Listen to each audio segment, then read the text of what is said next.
Greetings, thanks, and congratulations to Kenyon's graduating class of 2005.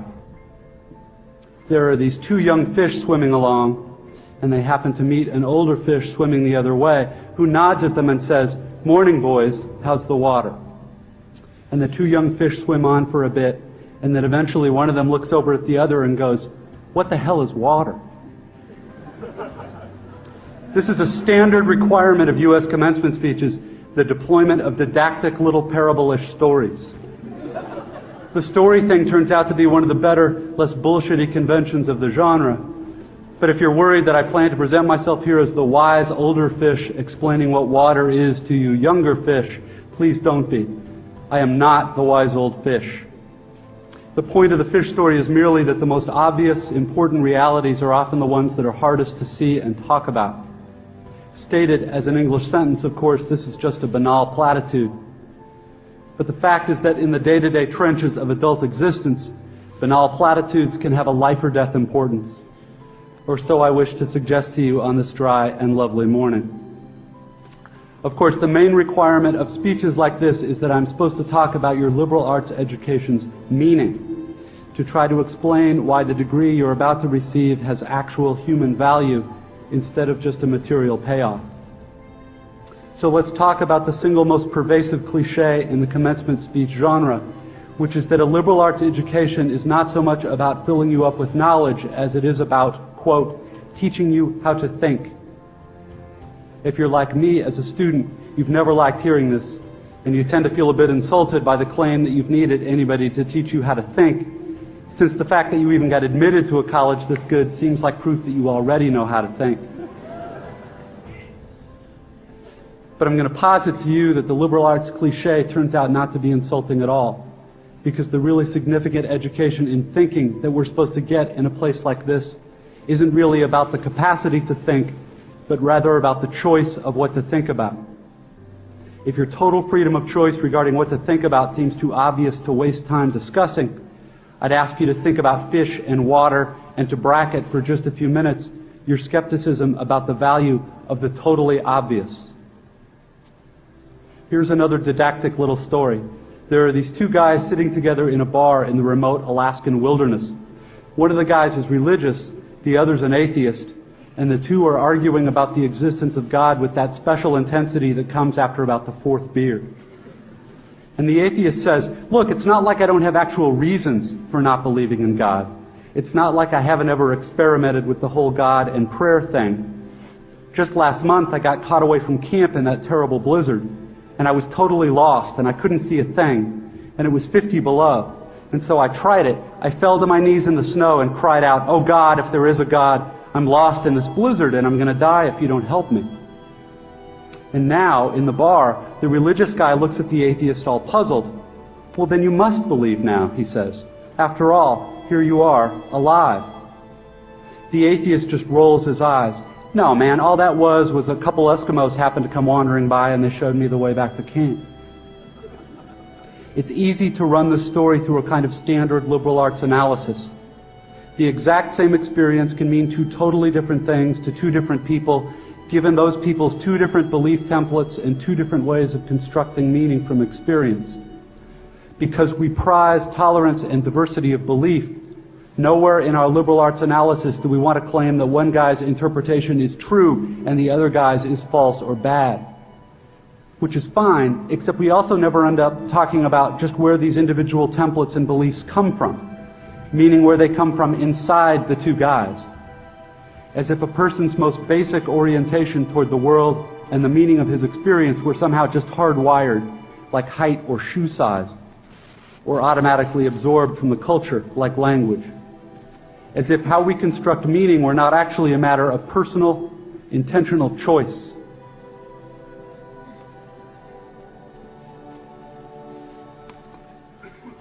Plus there's the matter of arrogance. The non-religious guy is so totally certain in his dismissal of the possibility that the passing Eskimos had anything to do with his prayer for help. True, there are plenty of religious people who seem arrogantly certain of their own interpretations too. They're probably even more repulsive than atheists, at least to most of us.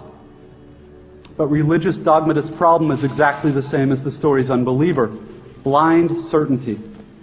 A closed-mindedness that amounts to an imprisonment so total that the prisoner doesn't even know he's locked up. The point here is that I think this is one part of what teaching me how to think is really supposed to mean: to be just a little less arrogant, to have just a little critical awareness about myself and my certainties, because a huge percentage of the stuff that I tend to be automatically certain of is, it turns out, totally wrong and deluded. I have learned this the hard way, as I predict you graduates will too. Here is just one example of the total wrongness of something I tend to be automatically sure of. Everything in my own immediate experience supports my deep belief that I am the absolute center of the universe, the realest, most vivid and important person in existence. We rarely talk about this sort of natural, basic self-centeredness because it's so socially repulsive, but it's pretty much the same for all of us. It is our default setting, hardwired into our boards at birth. Think about it. There is no experience you have had that you are not at the absolute center of. The world as you experience it is there in front of you, or behind you, to the left or right of you, on your TV or your monitor, and so on. Other people's thoughts and feelings have to be communicated to you somehow, but your own are so immediate, urgent, real. Please don't worry that I'm getting ready to lecture you about compassion or other directedness or all the so-called virtues. This is not a matter of virtue.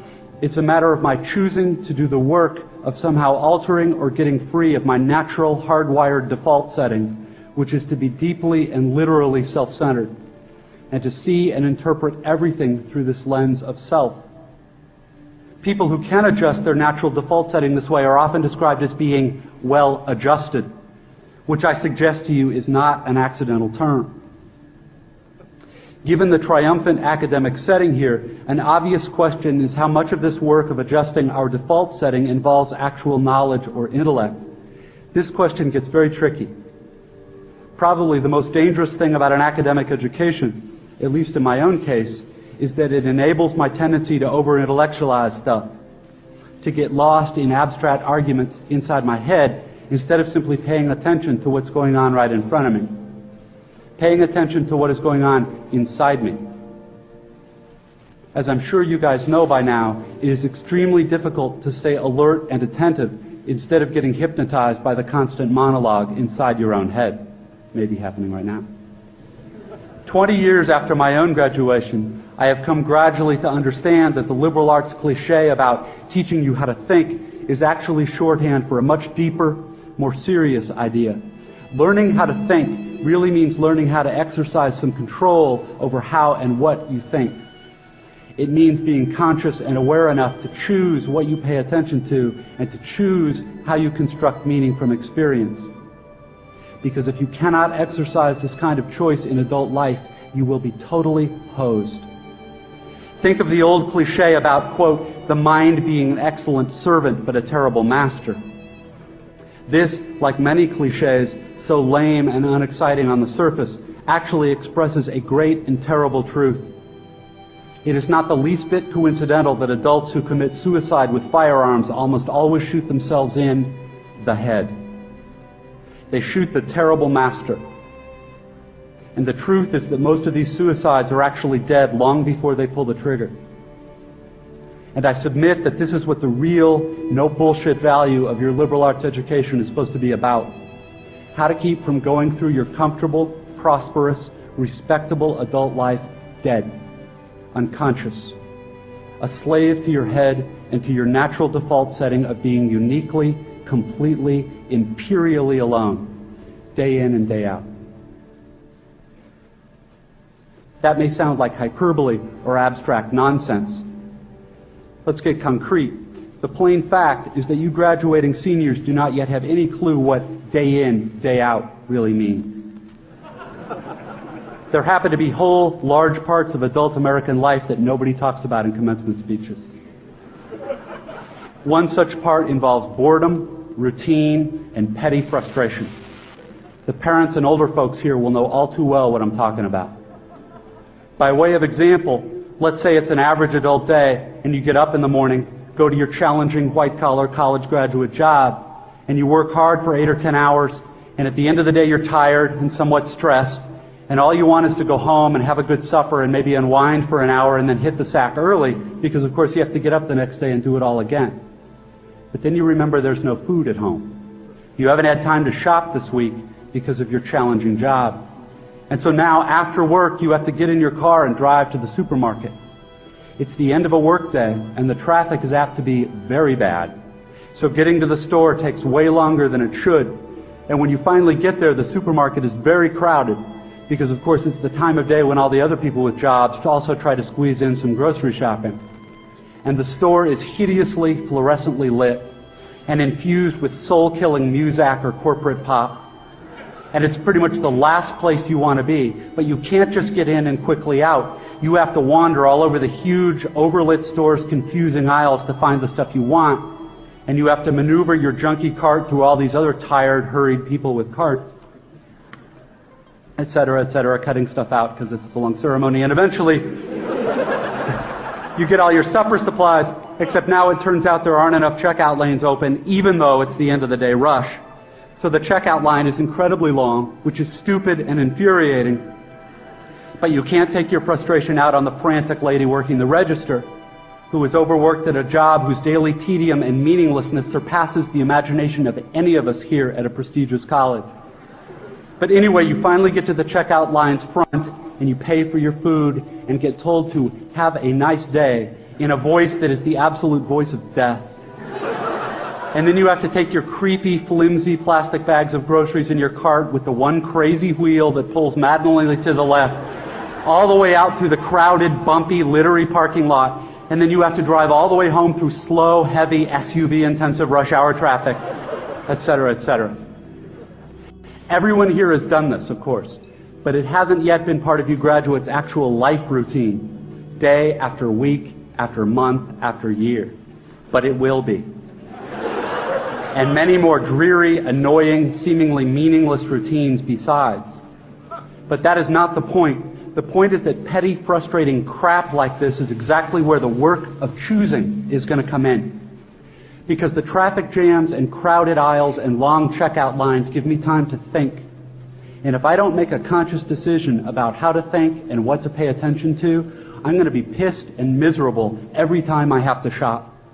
Because my natural default setting is the certainty that situations like this are really all about me. About my hungriness and my fatigue and my desire to just get home. And it's going to seem for all the world like everybody else is just in my way. And who are all these people in my way? And look at how repulsive most of them are, and how stupid and cow-like and dead-eyed and non-human they seem in the checkout line. Or at how annoying and rude it is that people are talking loudly on cell phones in the middle of the line. And look at how deeply, personally unfair this is. Or, of course, if I'm in a more socially conscious liberal arts form of my default setting, I can spend time in the end-of-the-day traffic being disgusted about all the huge, stupid, lane-blocking SUVs and Hummers and V12 pickup trucks burning their wasteful, selfish 40-gallon tanks of gas. And I can dwell on the fact that the patriotic or religious bumper stickers always seem to be on the biggest, most disgustingly selfish vehicles, driven by the ugliest,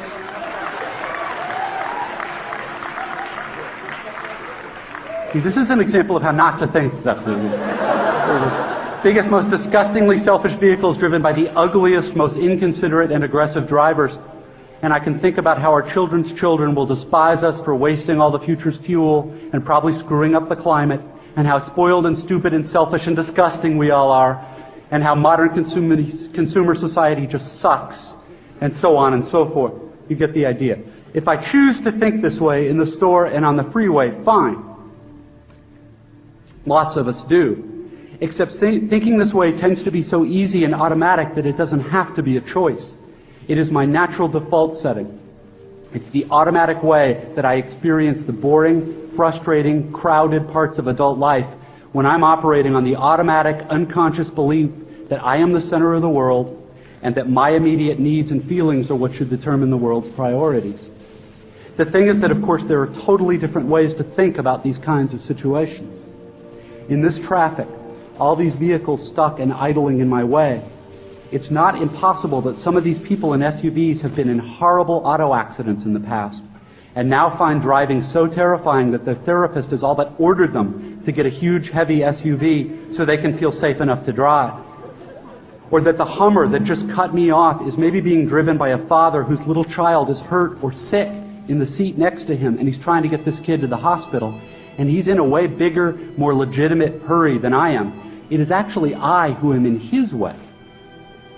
Or I can choose to force myself to consider the likelihood that everyone else in the supermarket's checkout line is just as bored and frustrated as I am, and that some of these people probably have much harder, more tedious or painful lives than I do.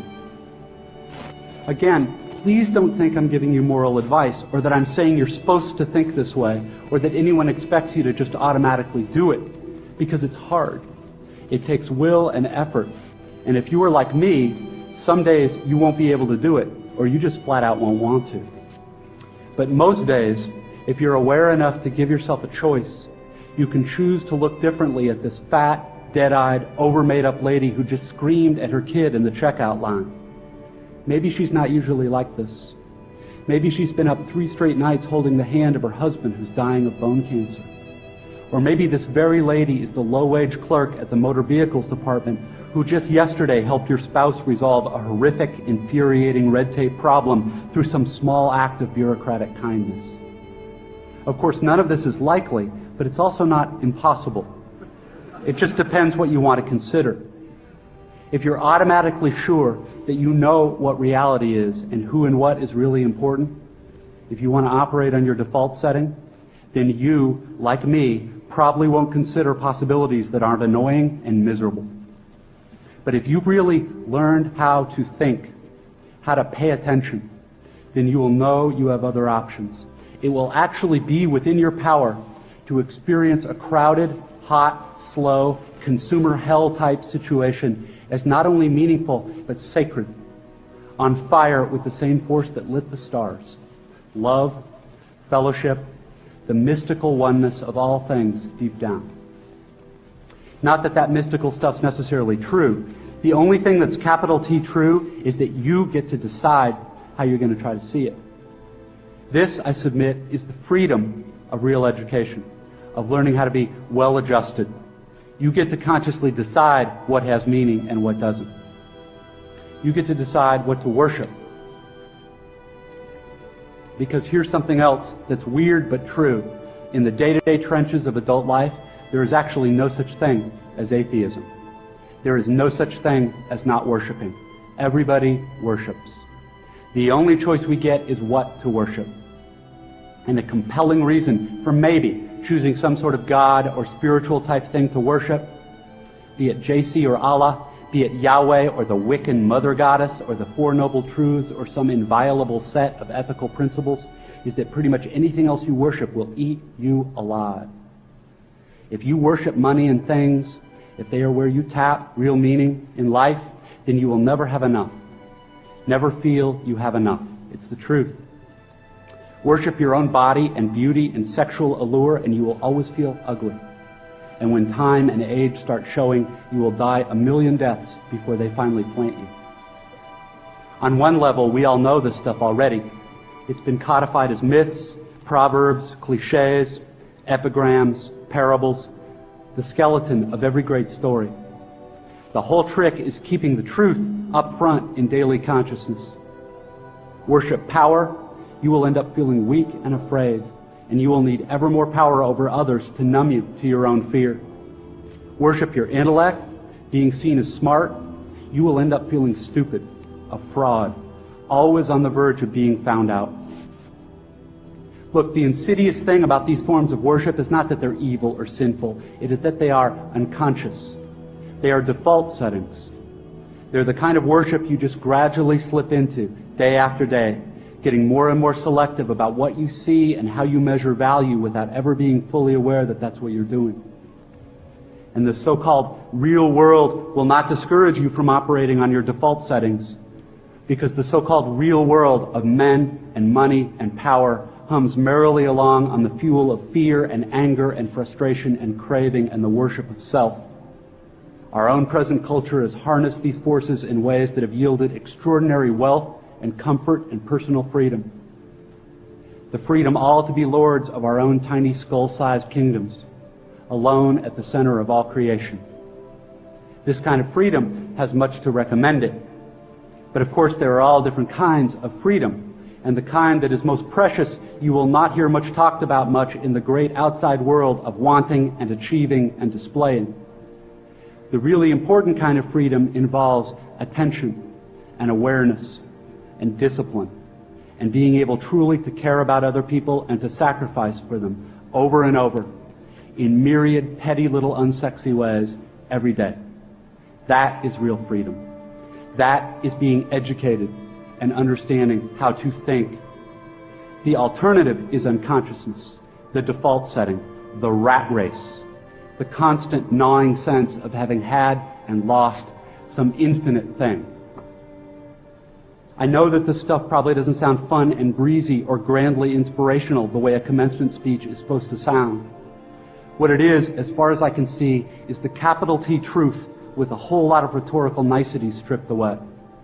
You are, of course, free to think of it whatever you wish.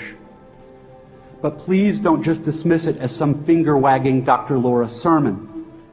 None of this stuff is really about morality or religion or dogma or big fancy questions of life after death. The capital T truth is about life before death. It is about the real value of a real education, which has almost nothing to do with knowledge and everything to do with simple awareness. Awareness of what is so real and essential, so hidden in plain sight all around us all the time, that we have to keep reminding ourselves over and over, this is water. This is water.